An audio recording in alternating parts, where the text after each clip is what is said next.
Nizamabad CCS constable హత్య case నిందితుడు రియాజ్ అంత్యక్రియలు పూర్తయ్యాయి. తెల్లవారుజామున 2 గంటల ప్రాంతంలో పోస్టుమార్టం పూర్తయ్యాక మృతదేహాన్ని బంధువులకు అప్పగించారు పోలీసులు. ఈ నెల 17న వాహనాల దొంగతనం కేసులో రియాజ్ను అదుపులోకి తీసుకుని స్టేషన్కు తరలిస్తూ ఉండగా ఒక్కసారిగా తిరగబడ్డాడు. కానిస్టేబుల్ ప్రమోద్పై కత్తితో దాడి చేసి పరారయ్యాడు. తర్వాత 48 గంటల్లో నిందితుడిని సారంగపూర్ వద్ద పట్టుకున్నారు.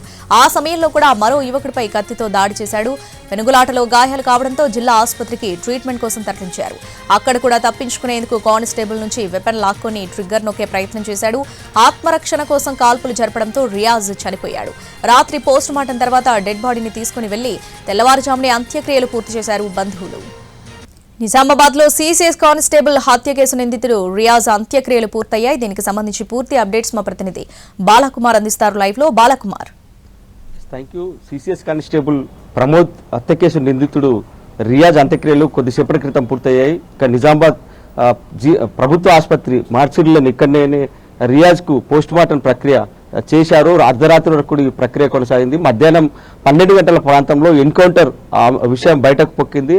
అప్పటి నుంచి కూడా పోస్ట్ మార్టం కోసం అధికారులు ప్రక్రియను ప్రారంభించారు. అర్ధరాత్రి వరకు ఈ ప్రక్రియ కొనసాగింది. ఇటు బంధువులు, ప్రమోద్ బంధువులు అయితే ఎన్కౌంటర్పై హర్షం వ్యక్తం చేశారు. కానీ రియాజ్ కుటుంబ సభ్యులు తమను కూడా పోలీసులు హింసించారంటూ ఆరోపణలు చేశారు. ఈ ఆరోపణల నేపథ్యంలోనే పోస్ట్ మార్టం ప్రక్రియకు కొద్దిగా జాప్యం జరిగింది. సో అర్ధరాత్రి 2 గంటల ప్రాంతంలో పోస్ట్ మార్టం ప్రక్రియను పూర్తి చేశారు. తెల్లవారుజామున కుటుంబ సభ్యులను పిలిపించి మృతదేహాన్ని అప్పగించారు. కొద్దిసేపటి క్రితమే బోధన్ రోడ్లోని గ్రేవ్ యార్డ్లో అంత్యక్రియలను అయితే పూర్తి చేశారు. పూర్తి పోలీస్ బందోబస్తు మధ్య ఈ ప్రక్రియ అయితే కొనసాగింది. ఈ నెల 17న వాహనాల దొంగతనం కేసులో రియాజ్ పోలీసులకు పట్టుబడ్డాడు.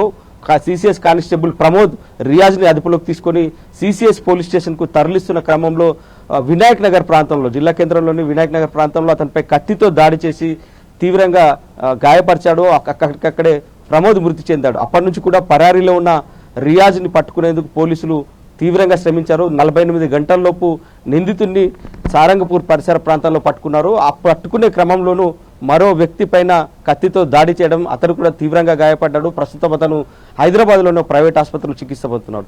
ఇక ఇదే హాస్పిటల్లో రియాజ్ కూడా పెనుగులాటలో గాయాలయ్యాయి. దాంతో రియాజ్ని ఇదే హాస్పిటల్లో ఖైదీల వార్డులో చికిత్స అందించారు. మధ్యాహ్నం 12 గంటల ప్రాంతంలో పోలీసులతో వాగ్వాదానికి దిగాడు. పెనుగులాట జరిగింది. ఈ క్రమంలో కానిస్టేబుల్ బందోబస్తులో ఉన్న కానిస్టేబుల్ ట్రిగ్గర్ లాక్కొని వెపన్ లాక్కొని ట్రిగ్గర్ నొక్కే ప్రయత్నం చేసే క్రమంలో ఆత్మరక్షణ కోసం ఆర్ఐ కాల్పులు జరిపారనేది పోలీసులు ప్రకటించారు. పోలీస్ కాల్పుల్లోనే రియాజ్ మృతి చెందినట్లు కూడా చెప్పారు.